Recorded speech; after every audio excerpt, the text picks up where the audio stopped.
Olá, bem-vindos à Igreja no Mundo, o programa da Fundação AIS ajuda a Igreja que sofre aqui na sua televisão. Eu sou o Paulo Baito e é sempre um privilégio saber que posso contar com a sua companhia aí desse lado durante os próximos 50 minutos. Comigo está a Catarina Martins de Betancourt, a diretora da Fundação AIS em Portugal, que nos vai comentar os principais temas que estão a marcar a atualidade. Olá, Catarina. Olá, Paulo, e olá também a todos os nossos telespectadores. Ils ont parti casser la maison juste à la chambre du lycée. Ils ont entré, c'était nombreux, plus de 20. Ils ont saccagé la maison, ils ont entré chambre par chambre, ils nous ont menacés avec des armes, on va vous tirer, on va vous violer. A irmã Pauline Netiem é uma jovem professora. Ela está a relatar para o nosso programa o assalto violento que sobressaltou estas religiosas na madrugada de 18 para 19 de março, quando cerca de 20 homens, bem armados, assaltaram a casa das dominicanas em Kinshasa, a capital da República Democrática do Congo. Já na semana passada nós falámos aqui deste assalto e hoje retomamos o tema com o testemunho em primeira mão desta religiosa que, podemos dizê-lo, não ganhou para o susto face à violência e à agressividade dos bandidos. Esta história, este assalto, vai ser obviamente um dos temas para debater no programa de hoje que está a começar agora.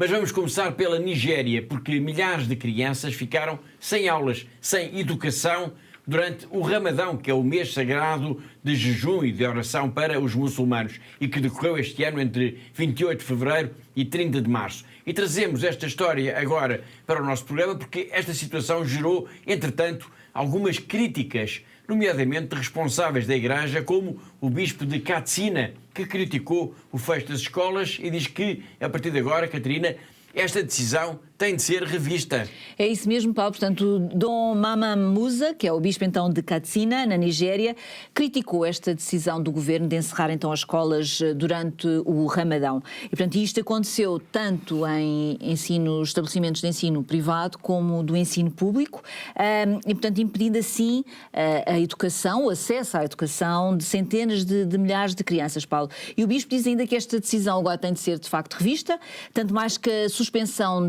das aulas durante este período agravou a crise educacional que já se faz sentir neste momento em diversas regiões da Nigéria, onde a baixa escolaridade alimenta também o desemprego e também a pobreza muito elevada que existe junto à população da Nigéria. Mas esta decisão do encerramento das escolas durante o Ramadão não é uma tradição neste país? Essa é mesmo a questão, Paulo. Portanto, ao contrário do que se poderia pensar, de facto, nem sempre foi assim. E o bispo recorda que, por exemplo, na sua infância, por exemplo, as escolas permaneciam abertas durante todo o Ramadão e isso acontecia até independentemente da religião dos alunos. Pelo que esta decisão deste ano é, de facto, uma decisão inédita.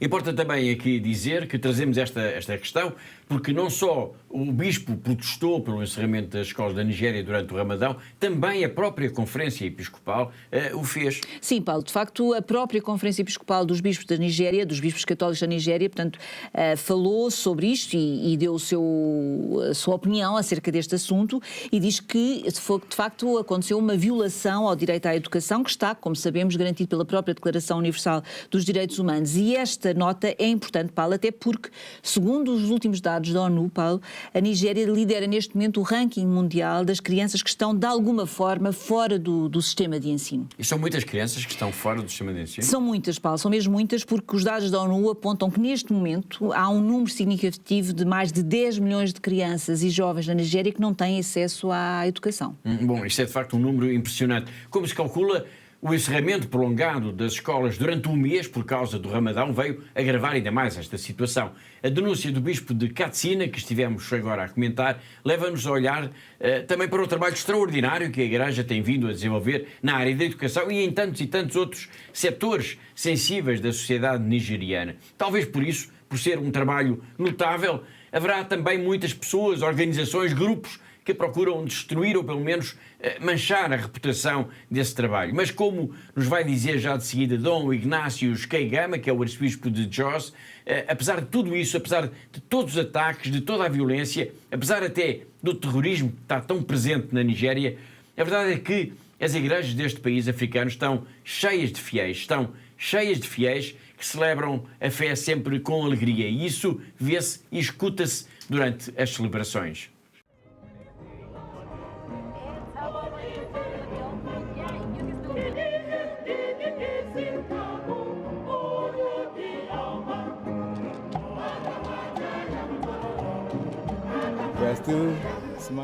Ainda sorrimos, embora haja muita dor. As pessoas não desistiram. A ideia deles é mutilar o cristianismo, desorganizar o cristianismo, truncar o cristianismo. Mas não é isso que está a acontecer. Na verdade, quanto mais ataques e perseguição existe, mais a religião cristã parece florescer.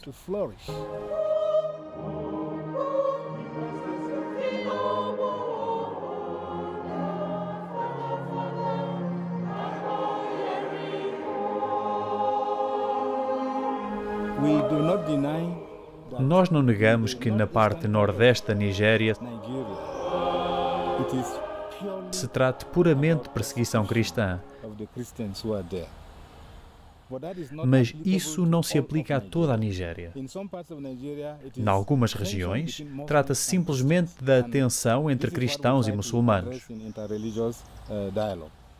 É por esse motivo que procuramos criar o diálogo interreligioso.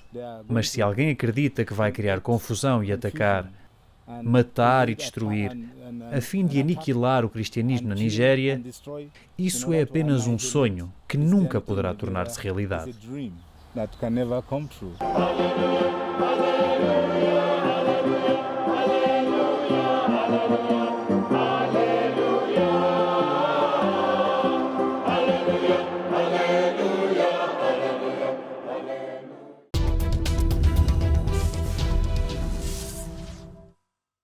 Vimos mesmo agora como a Igreja desempenha um papel tão significativo no dia-a-dia da Nigéria, através das escolas, dos hospitais e também dos centros de saúde, e vimos também como as igrejas estão cheias neste país de África, apesar das ameaças. Mesmo que as igrejas tenham de estar protegidas com muros altos ou arame farpado, as celebrações são sempre um motivo de festa, um motivo de alegria. Olhemos agora para a Terra Santa. A situação de guerra na faixa de Gaza é dramática e isso reflete-se, claro, na pequeníssima comunidade cristã local de que iremos falar também na segunda parte do nosso programa, isto a propósito da mensagem que o padre Gabriel Romanelli enviou para Aroca para o jubileu dos cristãos perseguidos.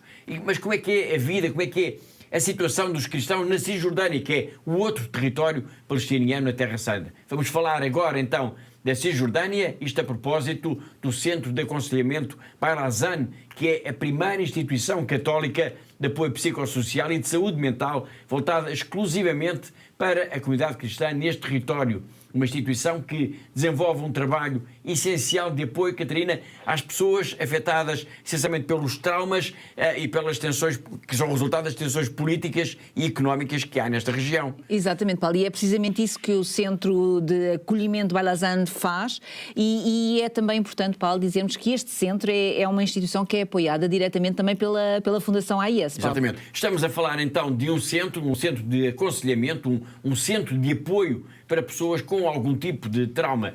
Mas haverá na Cisjordânia muitas pessoas nestas condições ou trata-se apenas de uma pequena minoria da população que, no entanto, e apesar disso, como se imagina, precisa de ajuda? Sim, Paulo, eu não sei precisar exatamente qual o número de pessoas, quantas pessoas exatamente é que poderão precisar de ajuda, de algum tipo de aconselhamento a este nível dos traumas nesta região da Palestina, não é? Na Cisjordânia. Mas uma pesquisa que foi feita, Paulo, entre outubro e dezembro de 2023, ou seja, logo após este ataque terrorista do 7 de outubro de 2023 e que desencadeou toda esta situação que estamos hoje a viver em Gaza. Portanto, esta pesquisa, Paulo, revelou então que cerca de 60% dos entrevistados precisavam de sessões de aconselhamento e também de apoio psicológico. 60% é de facto já muita gente, mas essa pesquisa, esse estudo de opinião foi baseado em inquéritos a quantas pessoas? Bom, Paulo, foram cerca de 300 pessoas que fizeram esse inquérito, responderam a esse inquérito, portanto estamos a falar de cristãos palestinianos e este estudo então que fez estas perguntas a 300 cristãos e a equipa deste centro de aconselhamento de Barazan está localizada em Belém, portanto na Cisjordânia, e este centro acredita que se hoje fosse feito este mesmo inquérito, certamente a percentagem de pessoas que responderia e que necessitaria deste apoio psicológico seria ainda maior, Paulo. Muito bem. Falemos então um pouco da Cisjordânia. Que podemos nós dizer da vida, das expectativas dos cristãos que habitam neste enclave, no fundo, da Terra Santa? Bom, Paulo, primeiro é preciso nós sabermos que os cristãos que estão na Cisjordânia são apenas uma minoria muito pequena, não é? No meio de uma maioria de uma população maioritariamente muçulmana.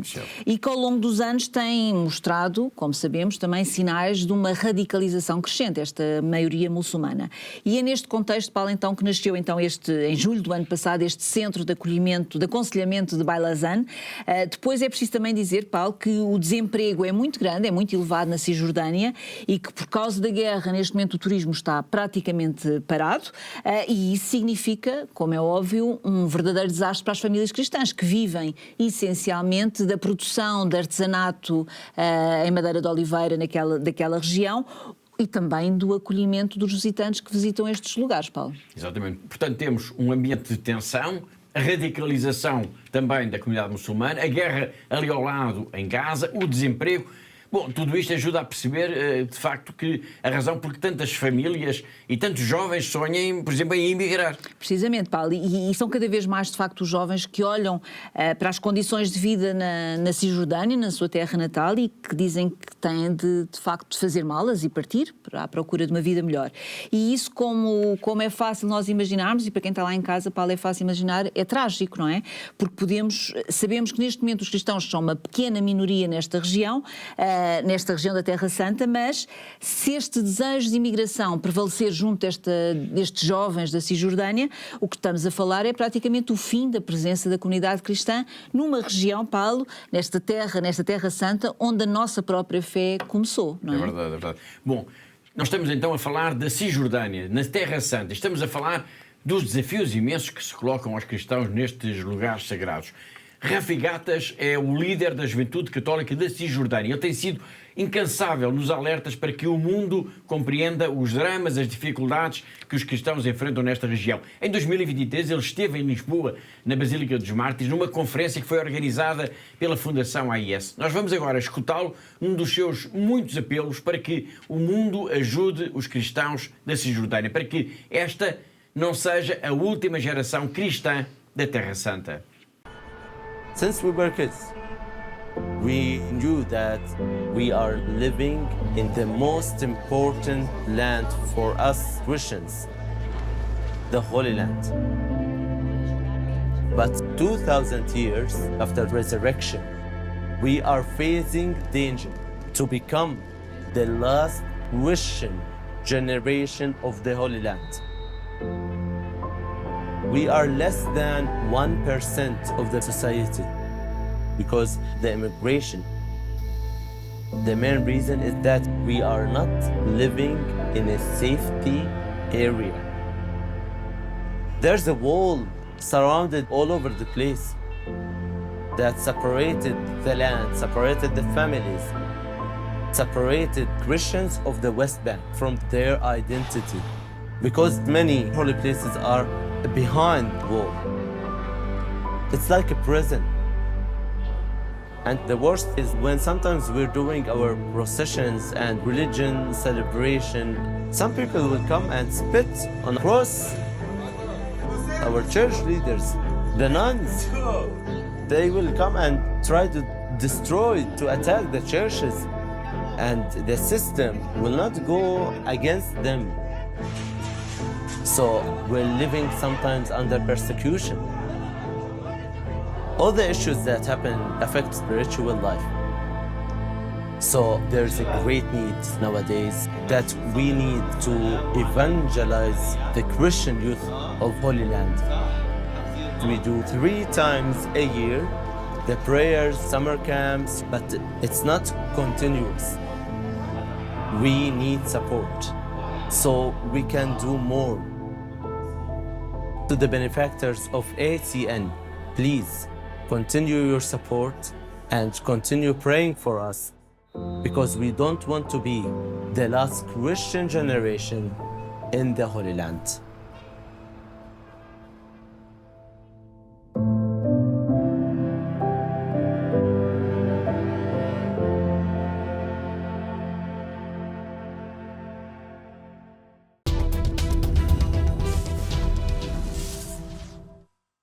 passado dia 2 de abril passaram 10 anos de um terrível ataque, de um terrível massacre de cristãos no Quénia. Foi um ataque terrorista na Universidade de Garissa, que provocou 148 mortos, dos quais 142 cristãos. O ano 2015 ficou mesmo marcado por uma série de ataques, um dos quais acabaria por mostrar a valentia, a coragem de um muçulmano que acabou até por morrer para salvar os cristãos que viajavam com ele num autocarro que foi alvo de uma emboscada por terroristas. Já iremos a essa história. Para já, e ainda em relação ao que aconteceu na Universidade de Garissa, como é que se pode explicar, Catarina, um ataque com esta amplitude num país cuja população é maioritariamente cristã? Bom, Paulo, este ataque pode ser explicado por diversas causas, não é? Por um lado, nós temos a proximidade com a Somália. A Somália sabemos que é um país que tem vivido nos últimos anos uma enorme instabilidade, com a presença e a atuação de vários grupos radicais, de grupos terroristas, jihadistas, não é? E que ajuda de facto a perceber o Quénia como um local, um país para este ataque.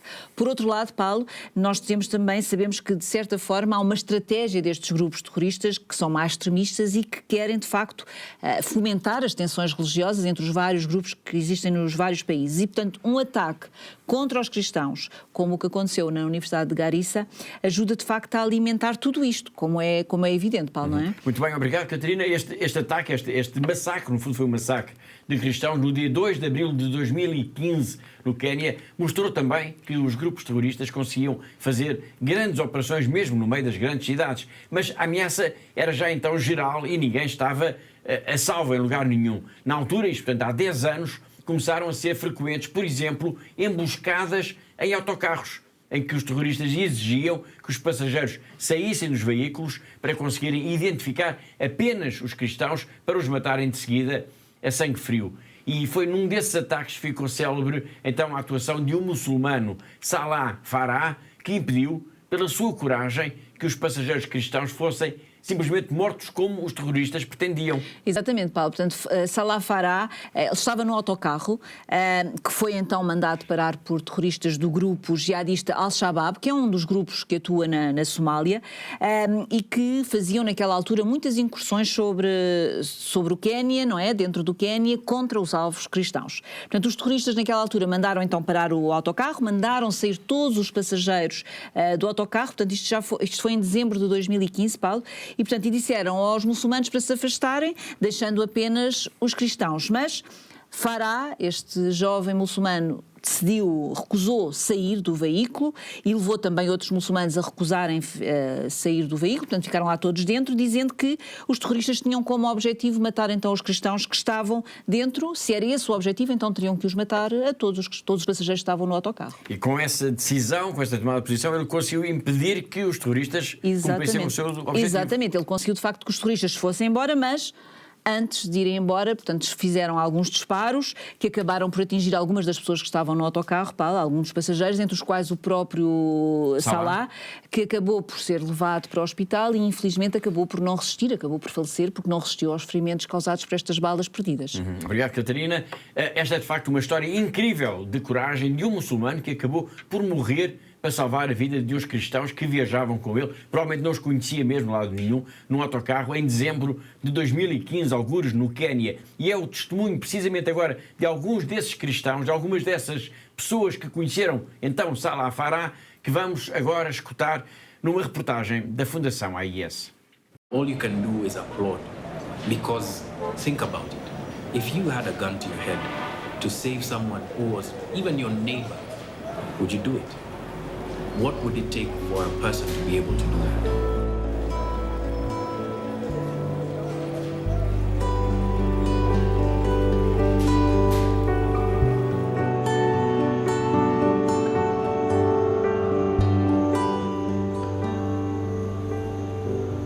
Mr. Salah Sabri Farah, popularly known as Mr. Salah Farah, was a teacher in this school. He was injured because he stood in the way of the terrorists, blocking them from massacring and killing the Christian brethren.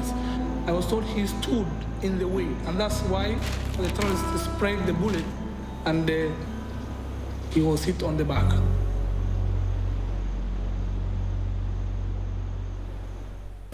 Farah Salah came out and stood out for Christians and told the militants on their face that we are not going to let you kill our brothers or kill our Christian brothers, just like you've been doing in the past.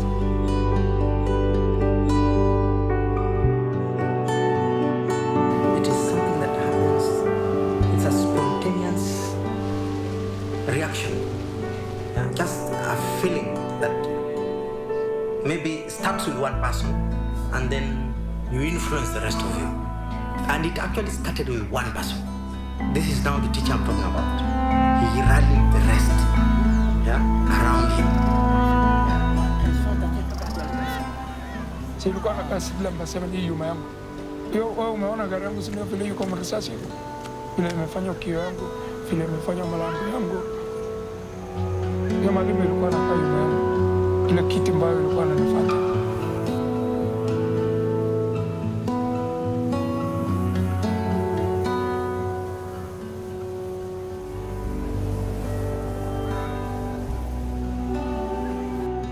He suffered the consequences by being shot in the process.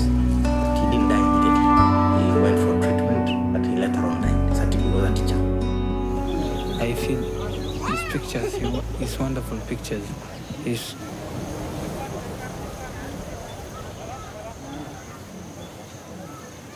I can't explain. Sorry.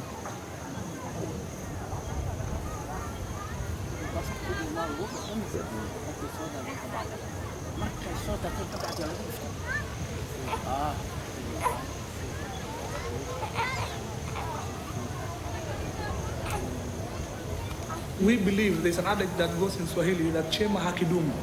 It means that anything that is of treasure, anything that's of value, do not normally stay long. That's why we lost him to the bullet that was shot at him by the terrorists.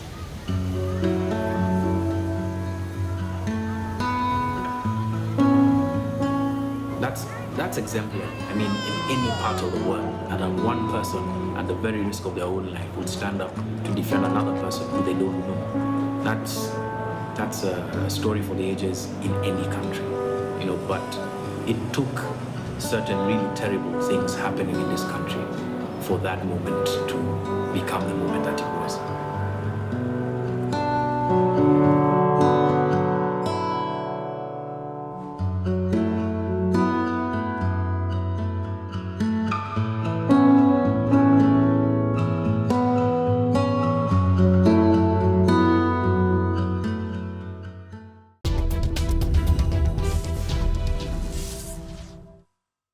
Estamos quase a chegar ao intervalo, mas antes disso, e até como aperitivo, vá lá, para o que vamos escutar daqui a pouco, é importante lembrar que em Portugal está a decorrer uma campanha de apoio aos cristãos em Gaza, uma campanha de apoio às centenas de pessoas que continuam a viver na paróquia da Sagrada Família ao cuidado do padre Gabriel Romanelli. São 500 pessoas, mais umas dezenas de crianças com deficiência que precisam de ajuda para a sobrevivência no dia-a-dia. Nos próximos 40 segundos vai perceber porque é que um gesto seu de solidariedade pode fazer aqui toda a diferença.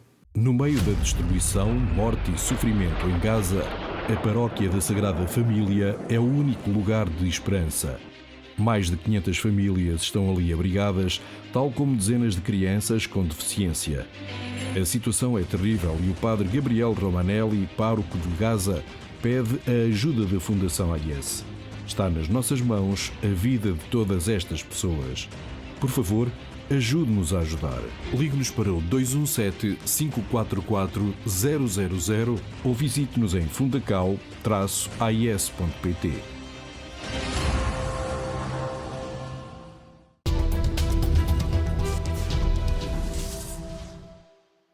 E da urgência da ajuda para a paróquia da Sagrada Família, em Gaza, vamos agora até terras da China, vamos até à Diocese de Macau, vamos ao encontro do nosso correspondente, o jornalista José Miguel Encarnação. Todas as semanas ele conta-nos sempre uma história da vida ou uma notícia da igreja desta região do globo.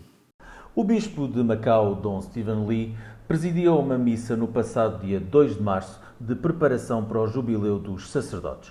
O Jubileu dos Sacerdotes irá realizar-se em Roma entre os dias 25 e 27 de junho, sendo que é um subjubileu, digamos assim, que será realizado no âmbito do Jubileu da Esperança, Ano Santo 2025, que agora a Igreja celebra um pouco por todo o mundo. Daqui de Macau irão então alguns sacerdotes, sendo que a preparação para esse ato já começou a ser preparada, como dissemos, no passado dia 2 de março, com uma missa que juntou ao seu bispo vários sacerdotes aqui da Diocese de Macau, alguns sacerdotes diocesanos e também outros que pertencem a ordens e congregações religiosas. Foi seguido um guia preparado pelo Dicastério para a Evangelização dos Povos, um guia que tem como lema Pedro e Paulo seguindo o Mestre, e que vem sendo então seguido pelos seus sacerdotes. Não só seguem o guia e as suas disposições, como também isto vai levá-los a seguirem o Mestre, ou seja, Jesus e Filho de Deus, Nosso Senhor. É então para que em junho estejam todos em Roma e que com o Papa Francisco, assim esperemos que o sacerdote também esteja mais recuperado, este sacerdote que é o sacerdote pai, o Papa Francisco, e que a todos irá acolher na Santa Sé. Claro que também com os sacerdotes de Macau irá muito certamente uma comitiva de fiéis, que também eles irão aproveitar para se associar ao Jubileu da Esperança, que do Vaticano tem então ramificado para o resto do mundo, e ainda esta semana foi o Jubileu pela saúde e por todos aqueles que estão doentes, e que muitos doentes também de cadeira de rodas se juntaram ao Papa Francisco na Praça de São Pedro.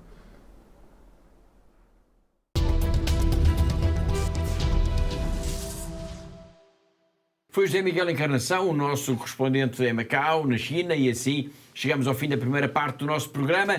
Na segunda parte nós vamos escutar o depoimento da irmã Pauline, uma das religiosas dominicanas que estava na casa da congregação na cidade de Kinshasa quando se deu o assalto violento em que praticamente tudo o que havia de valor foi roubado e em que as irmãs foram até ameaçadas de morte. Mas vamos também dar início a uma nova grande entrevista. Desta vez, o protagonista vai ser um rapaz ucraniano de 9 anos de idade que ficou gravemente queimado num ataque de mísseis russos e que, entretanto, já esteve em Roma e já foi por mais do que uma vez recebido até pelo Papa Francisco. Numa dessas viagens, ele foi entrevistado pelos nossos colegas da Rádio Vaticano e é essa conversa que nos vai acompanhar a partir de agora ao longo das próximas semanas. Na segunda parte do nosso programa vamos também continuar a escutar a mensagem do padre Gabriel Romanelli, que está em Gaza, na Terra Santa. Portanto, temos muitos temas para depois de um breve intervalo. Até já!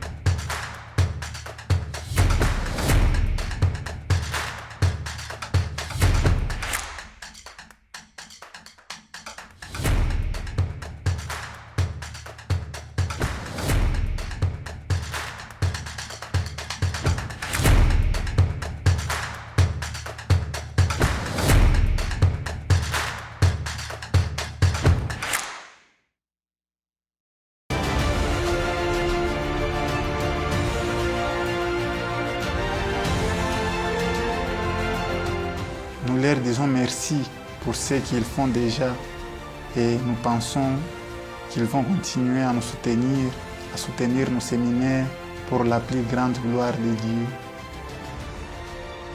La vocation est un mystère, la vocation vient de Dieu, c'est un projet de Dieu.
giving us hope and you are putting a smile in our faces.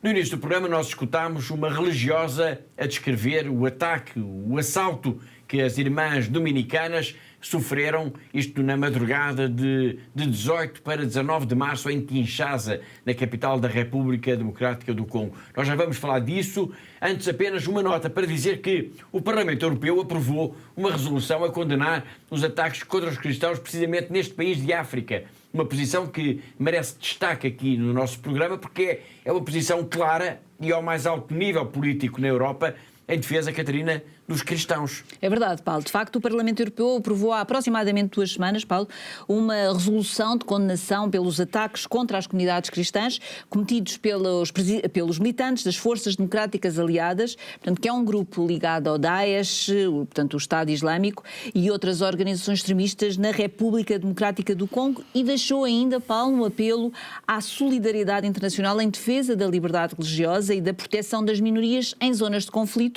neste país africano, Paulo. Muito bem. Nessa resolução que foi aprovada no dia 3 de abril pelo Parlamento Europeu são referidos alguns dos violentos ataques contra os cristãos nos últimos anos e são todos da responsabilidade desse grupo terrorista. Exatamente, Paulo. E foi recordado, por exemplo, o ataque em 2023 a uma igreja pentecostal em Kassindi, em que morreram na altura 14 pessoas, assim como também um outro ataque que houve depois a uma igreja evangélica em Beni, já em janeiro do ano passado, também com 8 vítimas mortais, Paulo. E segundo os dados apresentados então no Parlamento Europeu, este grupo terrorista é também responsável pela morte de 14 católicos no Kivu Norte, em maio de 2024, por causa da sua recusa em se converterem ao islamismo, e depois também são responsáveis pela morte de outros 11 cristãos que foram executados na aldeia de Nemimo, na província de Ituri. Mas houve ainda, para além desses casos já referidos, houve outros ataques contra cristãos e também da responsabilidade desse mesmo grupo terrorista. Estou a lembrar-me, Catarina, do que ocorreu já em fevereiro deste ano. Sim, já em fevereiro, e que nós na altura falámos aqui no nosso programa, Paulo. Portanto, tratou-se de um massacre de pelo menos 70 pessoas, essencialmente mulheres, crianças e idosos, cujos corpos foram amarrados e alguns foram decapitados e depois foram encontrados numa igreja protestante na aldeia de Luberi, também na província do Kivu Norte, Paulo. Exatamente. Provavelmente, da próxima vez que o Parlamento Europeu voltar a falar de ataques contra os cristãos na República Democrática do Congo, o assalto à Casa das Irmãs Dominicanas em Kinshasa poderá ser também referenciado. Nós falámos aqui deste ataque na semana passada e hoje voltamos ao tema. Porquê? Porque conseguimos, entretanto, o depoimento de uma das irmãs que estavam na casa quando tudo aconteceu. Antes de escutarmos a irmã Pauline, vamos recordar, Catarina, o que é que se passou então nessa madrugada do dia 18 para 19 de março deste ano. Bom, Paulo, o que aconteceu foi que a Casa das Irmãs Dominicanas foi literalmente assaltada por um grupo de mais de 20 homens armados que não conseguiram abrir a porta de ferro, nem conseguiram saltar o muro, porque o muro estava protegido por arame farpado. Então o que é que eles decidiram fazer? Decidiram fazer um enorme buraco na parede e conseguiram, de facto, entrar dentro da Casa das Irmãs. Dá para nós imaginarmos um pouco o susto que as irmãs terão tido e esta impotência quando as irmãs sentiram que estavam sozinhas e perceberam que a casa estava a ser assaltada e perceberam também, Paulo, que ninguém as poderia ajudar e que ninguém estava a vir em seu socorro, não é? Apesar de terem gritado por socorro. Exatamente, sim, as irmãs gritaram por socorro, mas a verdade é que ninguém apareceu. E estes homens, estes mais de 20 homens que eu falei há pouco, estavam armados com katanas, com barras de ferro, também com martelos e com pistolas, Paulo. Portanto, eles entraram então por este buraco que fizeram na parede e ameaçaram estas irmãs que estavam nesta casa. Portanto, eles queriam, no fundo, Paulo, o que eles queriam era levar o dinheiro que as irmãs tinham na sua casa, na sua posse, e que iria servir para pagar aos professores que estão a colaborar com elas na sua missão de educação que desenvolvem esta missão de educação junto às populações locais. Para isso, e para saberem onde estava de facto este dinheiro para o poderem levar, Paulo, eles ameaçaram as irmãs e ameaçaram dizendo que as iriam violar e até matar se fosse necessário. Deve ter sido de facto mesmo assustador. Como eu disse há pouco, nós temos então um pequeno depoimento de uma das irmãs que estava na casa, a irmã Pauline Netiem. Ela é jovem ainda, também dá aulas e está na congregação na comunidade de Kimbantsek há apenas 4 anos. Nous voulons un peu vous partager ce qui nous est arrivé le mois passé. du 18 mars au 19, on était visité par les criminels appelés d'autres façon Koulouda. Ils sont venus bien armés avec des machettes, avec des marteaux, ils sont venus nous menacer. Ils ont commencé vers 2 heures du matin, mais dans la communauté, dans le couvent, ils sont entrés à 3 heures juste. Ils ont commencé à menacer, tirer les marteaux sur les portes, des machettes. Ils n'ont pas pu entrer dans la maison par les portes parce que c'était les portes en fer, ils ne pouvaient pas. Ils ont parti casser la maison juste à la chambre d'une sœur. Ils sont entrés, c'était nombreux, plus de 20. Ils ont saccagé la maison, ils sont entrés chambre par chambre. Ils nous ont menacés avec des armes. On va vous tuer, on va vous voler. Heureusement, on n'a pas tué personne, on n'a pas violé personne, on n'a pas aussi blessé une personne. Mais ils ont eu tout qui était, les biens qui étaient, les téléphones, les ordinateurs, l'argent, ils ont pris, ils ont parti. Donc nous sommes restés traumatisés jusqu'à présent, nous ne savons pas quoi faire.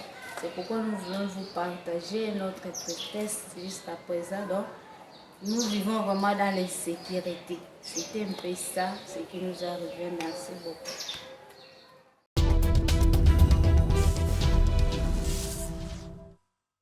Foi a irmã Pauline a relatar para o nosso programa o assalto violento que as irmãs dominicanas foram vítimas em Kinshasa, a capital da República Democrática do Congo. Ainda por África, importa lembrar que o Sudão está em guerra, que é uma guerra que vai já no seu 2º ano. O aniversário, este triste aniversário, foi assinalado no dia 15 de abril. E a situação é de facto muito grave, é considerada mesmo como a mais grave crise humanitária no mundo neste momento. E eu quero deixar aqui apenas uma nota, que nós vamos desenvolver este tema na próxima semana, mas quero deixar aqui também a nota de que, Catarina, a Fundação AES lançou, entretanto, uma campanha aqui em Portugal, uma campanha de ajuda para os milhares de deslocados desta guerra. É verdade, Paulo. Nós sabemos, como o Paulo acabou de dizer, de facto a situação é trágica no Sudão.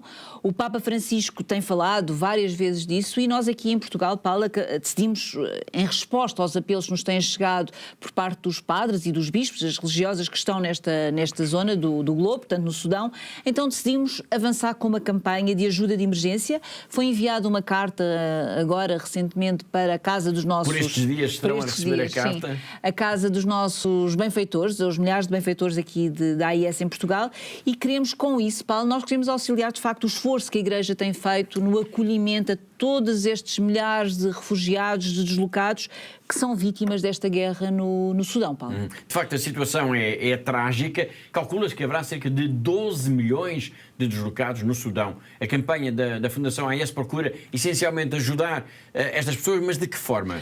Bom, Paulo, nós queremos ajudar essencialmente estas paróquias que estão neste momento a acolher os deslocados e os refugiados, nomeadamente as paróquias de Kosti, Kenana e Damazin, e aquilo que nós pretendemos, Paulo, é com esta campanha, com esta iniciativa, é de facto ajudar a Igreja que procura disponibilizar a todas as pessoas que estão ali nestas paróquias, e no conjunto, Paulo, são mais de 1.100 famílias que estão nestas paróquias. Portanto, o que as paróquias querem é disponibilizar alimentos, redes mosquiteiras, lonas, cobertores. Portanto, e é aqui, Paulo, é aquilo que nós dizemos, Paulo, que com apenas 30 euros, Paulo, com apenas 30 euros é possível alimentar 3 destas famílias que são vítimas da guerra com 18 quilos de arroz. Muito bem, então vou sintetizar: 30 euros, 18 quilos de arroz para 3 famílias. Fica aqui então o desafio e a certeza de que na próxima semana nós vamos regressar a este tema, vamos regressar a esta campanha.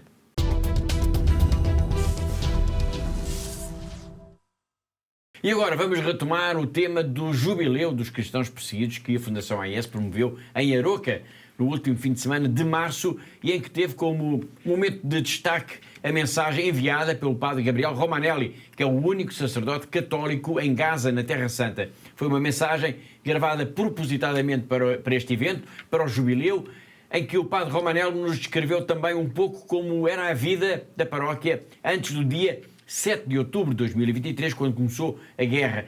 Na semana passada nós ficámos a saber que havia então, na paróquia, em Gaza, cerca de 10 grupos Isto apesar da comunidade ter apenas 135 católicos. É verdade, Paulo. Portanto, são 10 grupos para crianças, para jovens, para casais, para escoteiros, para acólitos, enfim. Podemos dizer, Paulo, que a paróquia da Sagrada Família em Gaza, apesar de tudo, fervilhava de vida e tinha apenas estes 135 católicos, como nos disse o padre Romanelli. Exatamente, mas apesar disso, ou além disso, a comunidade cristã era responsável também por muitas outras coisas, nomeadamente, Catarina, ao nível do ensino, mas também não só. Exatamente, Paulo. Portanto, a comunidade cristã tinha 3 escolas católicas, 2 da Diocese e uma da Congregação das Irmãs do Rosário de Jerusalém. Tinha também o lar para crianças com deficiência, que estava gerido pelas Irmãs Missionárias da Caridade Madre Teresa. Além disso, ainda havia um grupo da Cáritas Diocesana com mais de 10 clínicas móveis e também um centro de saúde. E isto para não falar, claro, Paulo, também do Centro para a Formação Profissional de Jovens Católicos. Portanto, tudo isto, podemos dizer que em Gaza os cristãos são poucos, sim, mas são de facto bons, não é? No sentido que são muito ativos e dão-nos de facto um enorme exemplo de energia, de mobilização e também de entreajuda entre a pequena comunidade cristã. Sem dúvida, Catarina, sem dúvida. Bom, vamos então continuar a escutar o padre Gabriel Romanelli, que é o único padre católico em toda a faixa de Gaza e que enviou então uma mensagem para Aroca, para o jubileu dos cristãos perseguidos que a Fundação AIS organizou aqui em Portugal. Y digo, no obstante el número exiguo de católicos, teníamos muchas actividades por gracia de Dios. 3 escuelas católicas, 2 de la diócesis y una de la Congregación de las Hermanas del Rosario de Jerusalén. El hogar de niños con discapacidad de las Hermanas Misioneras de la Caridad de Madre Teresa. Los grupos que antes le nombré a cargo de los religiosos del Verbo Encarnado y de las hermanas servidoras del Señor y de la Virgen de Matará, de la misma familia religiosa del Verbo Encarnado, y un grupo la Cáritas diocesana, que se llama Cáritas Jerusalén, con más de 10 clínicas móviles y un centro de salud. El Centro Santo Tomás de Aquino para la formación profesional de jóvenes cristianos, además de colaborar con muchas iniciativas de distintas asociaciones, sirviendo a miles y miles de familias. Nosotros comenzábamos el día ya temprano, depende de la época, a las 6:30 de la mañana, con alguna misa, sobre todo para los religiosos, y después con las escuelas, yendo a confesar en las escuelas, dando clases de religión. Muchos estudiantes musulmanes estudian en las escuelas cristianas, las escuelas católicas. En total, las 3 escuelas católicas teníamos más de 2.000 alumnos, de los cuales se podrán imaginar que la mayor parte no eran cristianos, con muy buena relación y un nivel académico muy bueno. Y después, bueno, las otras realidades para atender familias y otras dificultades, como digo, de la misión, que ya Gaza era difícil antes de esta guerra. Después de eso, a la tarde empezábamos la actividad del oratorio con todos los grupos antes mencionados, con 3 actividades principales, que la primera es momento de oración. Habitualmente era o la misa o el rosario delante del Santísimo Sacramento, con posibilidad para confesión de los niños y jóvenes, o algunas veces el Vía Crucis. Después, momento de formación. Un año hemos visto los Santos Sacramentos, otro año hemos predicado y dado clases sobre la Virgen Santísima, sobre la Iglesia, sobre la familia, sobre la vida. Y después juego, mucho juego, que es lo que en este momento estamos haciendo, aunque incluso quizás escuchan algunas voces, son los jóvenes, hoy le toca a los jóvenes jugando. Y bueno, por la tarde hacíamos otra misa y ya las oraciones, que terminamos muy tarde para también acompañar a los niños, a los jóvenes a sus casas. Los domingos era muy activo. En el verano, toda la mañana en la iglesia, con misa, oración, oraciones varias, adoración en silencio. Y a la tarde íbamos al mar con las familias de la parroquia. Bueno, eso seguro que me olvidaré, pero era más o menos nuestra vida hasta el 7 de octubre del año 2023.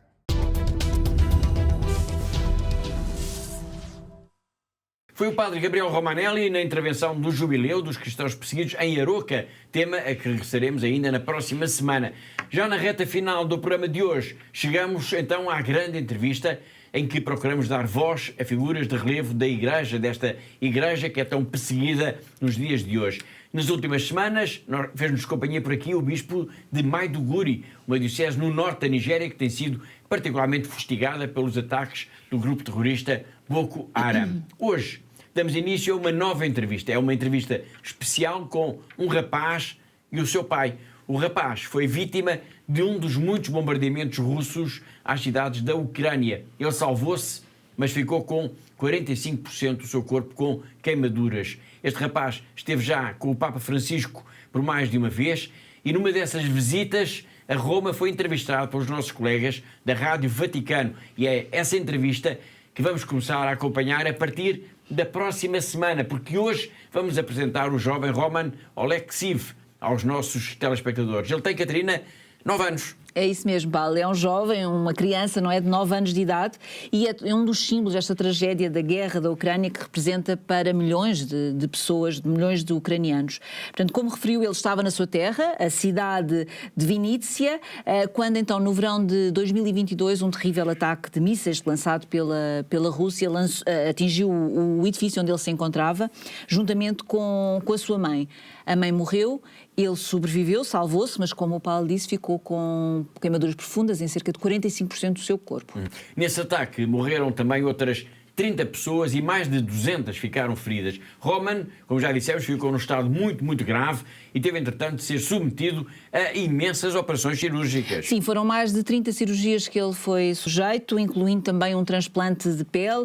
Esteve muito tempo internado nos cuidados intensivos numa clínica alemã, onde foi submetido também a inúmeras sessões de fisioterapia, Paulo. Bom, entretanto, ele melhorou, embora sejam ainda muito visíveis as marcas das queimaduras, e tem-se dedicado a duas das suas paixões, a dança e a música. É verdade, Paulo. Ele sempre que pode, ele participa então nestes torneios de dança de salão, que ele gosta muito, e toca o seu instrumento favorito, que é o acordeão. Portanto, mas importa dizer, Paulo, que apesar de toda esta normalidade, digamos desta forma, isto é apenas uma normalidade aparente, porque este jovem Roman tem marcas no corpo, na cabeça, que certamente ficarão para sempre, e para além disso ele perdeu a sua mãe e também alguns dos seus amigos neste ataque ao edifício onde ele se encontrava. Exatamente. Como já dissemos há pouco, Roman já se encontrou várias vezes com o Papa Francisco e foi precisamente numa dessas viagens a Roma que surgiu então a oportunidade para os nossos colegas do Rádio Vaticano entrevistarem tanto o jovem como o seu pai, trabalho que a partir da próxima semana nos vai acompanhar então por aqui. Essa grande entrevista que se vai estender por pelo menos 3 semanas arranca então no próximo programa, porque hoje vamos ter uma pequena história da apresentação de Roman Oleksiv, o rapaz de 9 anos que sobreviveu a um dos muitos ataques da Rússia e que hoje é um símbolo da urgência das armas se calarem de vez na Ucrânia.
Já na reta final do programa de hoje, é preciso lembrar que já começou a fase de preenchimento e entrega também das declarações de IRS e que este ano é possível fazer a consignação de 1% do IRS e que podemos fazê-lo e devemos fazê-lo, permitam-me, para a Fundação AIS, para que a Fundação AIS tenha mais meios para ajudar mais cristãos perseguidos no mundo. No ano passado, Catarina, essa ajuda foi toda integralmente para o povo de Cabo Delgado, que está situado no norte de Moçambique. É verdade, Paulo. Portanto, no ano passado, a Fundação AIS recebeu aproximadamente 121 mil euros e que foram integralmente, este valor foi integralmente enviado então para Pemba, para a Diocese de Pemba, então para os deslocados de Cabo Delgado. Eu aproveito aqui, Paulo, para deixar uma vez mais o meu agradecimento a todos os nossos benfeitores, a todos os nossos amigos que nos ofereceram esta consignação do seu IRS, agradecer toda a sua generosidade e pedir, uma vez mais, para este ano também poderem fazer esta consignação, porque juntos, de facto, podemos fazer e podemos ajudar ainda mais esta igreja que sofre no mundo, Paulo. Exatamente. Obrigado, Catarina. Vamos agora escutar também uma pequena peça que elaborámos para si sobre a importância de se ajudar os cristãos perseguidos, também quando preenchemos, por exemplo, a declaração de IRS. 505-152-304. A sua declaração de IRS salva vidas. Vidas de cristãos perseguidos, homens, mulheres e crianças traumatizados pela guerra, pela brutalidade do terrorismo. Com a sua ajuda, no ano passado a Fundação AIS apoiou muitos dos deslocados de Cabo Delgado em Moçambique. Este ano, ao doar 1% do seu IRS, permite que a Fundação AIS duplique a sua ajuda. Onde há sofrimento e dor, também há sempre o consolo e a esperança de um padre, de uma irmã, de um catequista. Quando preencher a sua declaração, assine de cruz 505-152-304. 505-152-304. Lembre-se dos que sofrem. O mundo ignora-os. A Igreja acolhe-os. Ajuda a aliviar a cruz dos cristãos perseguidos.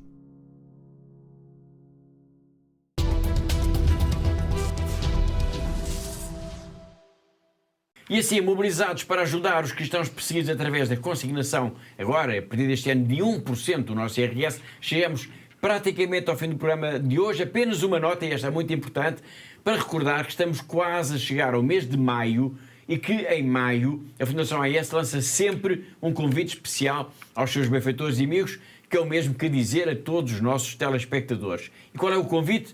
É o que de fazermos todos juntos uma enorme corrente de oração ininterrupta pela paz e pelos cristãos perseguidos durante todo este mês. Exatamente, Paulo. E é um desafio que nós lançamos a todos os nossos benfeitores, a todos os nossos amigos, e que de ano para ano tem vindo cada vez a ter mais adesão. Portanto, cada vez são mais portugueses, que são cada vez mais benfeitores que aderem e que se juntam a nós. Por isso, no mês de maio, mês de Maria, o mês em que Nossa Senhora começou a aparecer aos pastorinhos aqui em Fátima... Peço desculpa. E é também o mês em que nós, Paulo, queremos então rezar à Mãe de Deus, pedir pela paz no mundo e pedir também por todos os cristãos perseguidos. O nosso objetivo, Paulo, então é que Portugal inteiro se una e que se reze o terço interruptamente durante todo o mês de maio, portanto 24 horas por dia, 7 dias por semana durante todo o mês de maio, e portanto rezarmos a Nossa Senhora pedindo, com estes dois propósitos que eu disse há pouco, e durante todo o mês de maio. Muito bem, isso significa, claro, que tem que haver um compromisso de muitas pessoas para que a qualquer hora do dia ou da noite, mesmo de madrugada, claro, haverá sempre alguém que se compromete e que vai estar a rezar com a Fundação AIS o terço. Exatamente, Paulo, e por isso é que nós pedimos a todos que nos estão neste momento a ver lá em casa, para nos contactarem, para irem através da nossa página de internet e para se inscreverem, para dizerem qual é que é o horário em que melhor se adapta à sua vida e que podem então comprometer-se e rezar connosco o terço nessa hora. Portanto, todos os anos temos recebido dezenas e dezenas de pessoas, de inscrições, de pessoas que se querem juntar a nós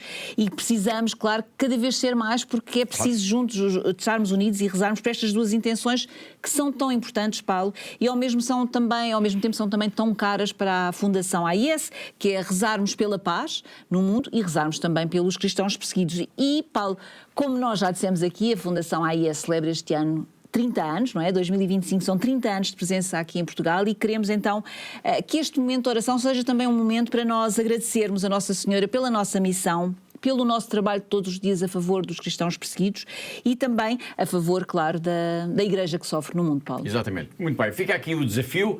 Vão então, por favor, à página da Fundação AIS na internet ou contactem com a Fundação AIS pelo telefone 21 754 4000, 21 754 4000. Inscrevam-se nesta grande corrente de oração do terço pela paz e pelos cristãos perseguidos. Em maio vamos rezar sem parar o terço com a Fundação AIS. E agora sim, chegamos ao fim do nosso tempo. Todas as semanas nós marcamos encontro aqui porque há uma igreja que precisa da nossa ajuda. Lembro que todas as notícias, tudo o que diz respeito à missão, ao trabalho, ao dia-a-dia da Fundação AIS está sempre disponível para leitura, para consulta na nossa página na internet. Resta-me agradecer a colaboração uma vez mais da Catarina, diretora da AIS em Portugal, assim como de todos os que ajudaram a produzir, a editar e a levar até si este programa. Despeço-me com amizade. Até para a semana, se Deus quiser.